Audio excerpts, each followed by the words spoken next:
बात कर रहे हैं बढ़ते कोरोना संक्रमण के बीच पश्चिम बंगाल में हो रहे 7वें चरण के मतदान की। 5 जिलों की 34 सीटों पर इस वक्त मतदान हो रहा है। 7 बजे से मतदान की प्रक्रिया शुरू हो चुकी है और हमने महिलाओं की बात की है 50% जनसंख्या की, और पश्चिम बंगाल में 28% मुसलमान भी हैं। और मुर्शिदाबाद मालदा ये इलाका है, यहाँ पर इनकी तादाद भी अच्छी खासी है और यहाँ पर ये कांग्रेस का गढ़ रहा है। तो मनोज, मुसलमानों की अगर बात की जाए, अच्छा खासा वोट बैंक है, आन ब्लॉक वोटिंग होने वाली है या अलग अलग पार्टियों में बटेगा? क्योंकि ये एक बहुत अहम फैक्टर हो सकता है 2 तारीख को, 2 मई को जब नतीजे आएंगे। आप जितने लोगों से मिले हैं, क्या रुख रवैया देखा है, मुद्दे क्या देखे आपने?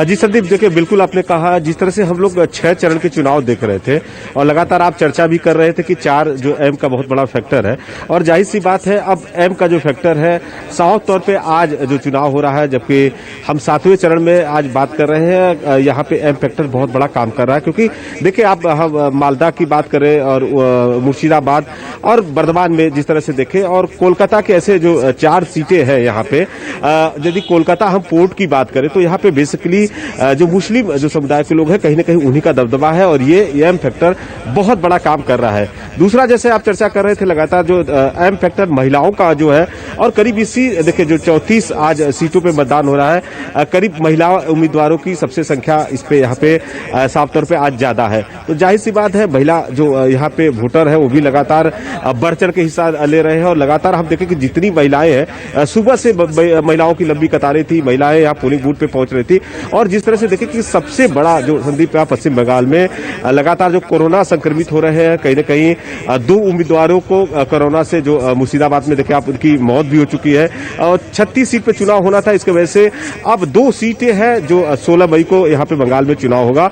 और कह सकते हैं कि आज की जो यहाँ पे टीएमसी की तरफ से जो मुख्यमंत्री ममता बनर्जी है, लगातार सभी जगह दौरा की है और कहीं न कहीं मुख्यमंत्री ममता बनर्जी के चेहरे पे ही वोट पड़ रही है। लेकिन आपको देखें, यदि हम 2016 के पीछे की बात करें तो करीबन 22 सीटें जो थी यहाँ पे, जो संयुक्त मोर्चा अभी है यहाँ पे, कांग्रेस सीपीएम के जो फॉरवर्ड ब्लॉक था, आरएसपी था, ये अभी संयुक्त मोर्चा के रूप में है, इनके हाथ में था। और 12 जो सीटें थी कहीं ना कहीं मुख्यमंत्री ममता बनर्जी के पास, टीएमसी के पास में था।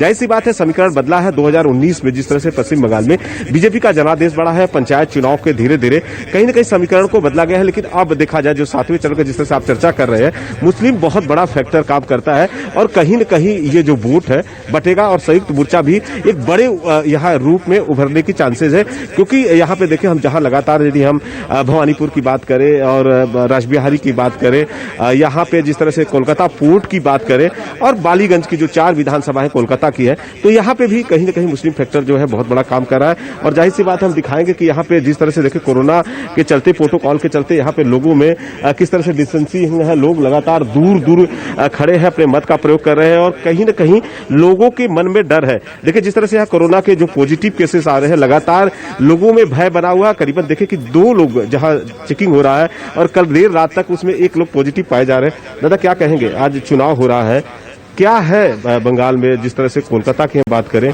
कोरोना संक्रमित है, डर है, लोगों को मत का प्रयोग भी करना है, कितना डर है और कैसे क्या दिमाग में चल रहा है? ये तो है, और सबको है डर है। हाँ, डर तो सभी को है, डर सभी को है। हाँ। दादा क्या कहेंगे, जिस तरह से देखें कि हर कोई मास्क लगा रहा है, सैनिटाइजर की व्यवस्था है और पोलिंग में हम देख रहे हैं कितना डर है। चुनाव अपने मत का भी प्रयोग करना है, सरकार को भी बनाना है, मुद्दे की भी बात है, लेकिन कोरोना जैसी संक्रमित बीमारी है, क्या चल रहा है?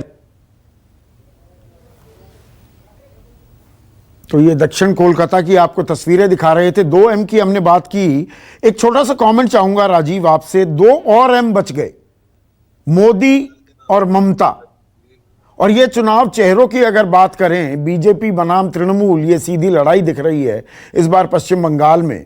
तो मोदी बनाम ममता, ये जो 2 एम हैं, अब ये क्योंकि इतना लंबा चुनाव है, अब 7वें चरण में आए हैं, तो ये 2 एम कैसे प्ले आउट कर रहे हैं इस वक्त जनता के बीच?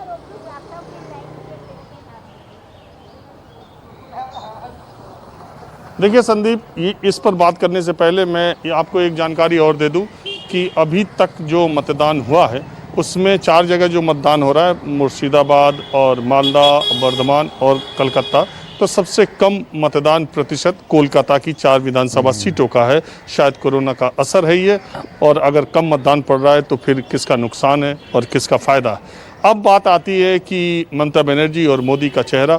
निश्चित तौर पर ये चुनाव ममता बनाम मोदी का ही हो रहा है, इसमें कोई दो राय नहीं कि या तो मोदी के नाम पर वोट पड़ रहा है या तो ममता के नाम पर वोट पड़ रहा है। आप इसको ऐसे समझें कि इस सीट पर जो इस पर मैं हूँ, भवानीपुर, ममता बनर्जी पिछली बार चुनाव लड़ी थी। लोकसभा के चुनाव में इस इलाके में इवन जिस वार्ड में उनका घर है वहाँ बीजेपी उनसे ज़्यादा, टीएमसी से ज़्यादा, माला राय जो उनकी उम्मीदवार थी, उनके खुद के वार्ड में बीजेपी को टीएमसी कैंडिडेट से ज़्यादा मत मिले थे। दूसरी बात यह है कि इस इलाके में इस सीट पर ममता बनर्जी ने सीट छोड़ी तो अपने एक मंत्री को, जो बगल की सीट से 6 बार से जीत रहे थे, उनको टिकट दिया, और उनके खिलाफ जो बीजेपी ने टिकट दिया है रुद्रनील घोष को, वो बंगाली एक्टर है और 3 महीने पहले तक तृणमूल कांग्रेस में थे।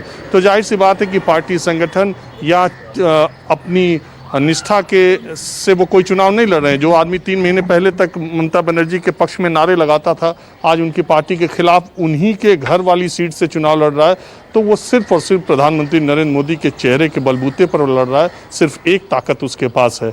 ये एक बड़ा फैक्टर है कि नरेंद्र मोदी और ममता बनर्जी ही पश्चिम बंगाल के 2 सबसे लोकप्रिय, चर्चित और जनाधार वाले नेता दिखाई दे रहे हैं। अब थोड़ा कोरोना संक्रमण की भी बात कर लें। चुनाव आयोग ने इंतजामात तो किए हैं, एहतियात बरती जा रही है, टेम्परेचर लिए जा रहे हैं, सोशल डिस्टेंसिंग भी हो रही है, लेकिन ये अपने आप में एक बड़ा सवाल है, हमारी प्राथमिकता क्या है? चुनाव कराना हमारी प्राथमिकता है या संक्रमण को रोकना प्राथमिकता होनी चाहिए थी? नमस्कार, मैं हूं मानक गुप्ता। अगर आपको हमारा ये वीडियो पसंद आया हो तो इसे लाइक और शेयर जरूर करें, और हां, हमें सब्सक्राइब और फॉलो करना ना भूलें ताकि आप देश और दुनिया की कोई खबर मिस ना करें। तो जुड़े रहिए हमारे साथ और देखते रहिए न्यूज़ 24।